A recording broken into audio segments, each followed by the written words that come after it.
Hello and welcome to this 2011 Jazz and Heritage Festival here in New Orleans. I'd like to welcome you all to the festival, and I would also like to introduce you to our first guest speaker. He's a man that many of you know as an actor and a director.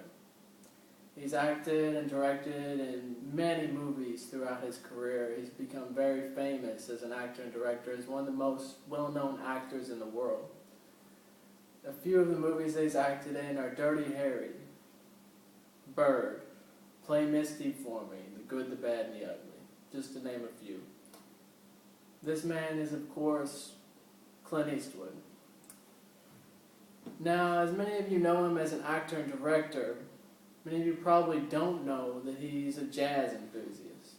His entire life, one of his big dreams has been being a jazz artist. And when he was 11 years old, he used to listen to the tracks on the radio and hear his favorite jazz artists play. He then began teaching himself to play piano.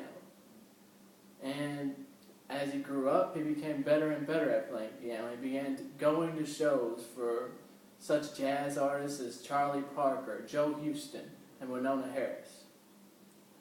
Throughout his career in movies, he began to continue on loving jazz. He put little bits and pieces into the movies he directed of jazz. He'd throw in artists that weren't even very well known. He just would help jazz artists as much as he could.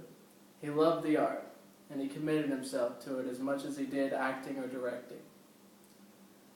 And in 1997, the jazz industry honored him with allowing him to play at Carnegie Hall, in which he did one of the final performances, and he did very well. This man has been a great asset to the jazz community, and it's my pleasure and my honor to introduce him, Clint Eastwood.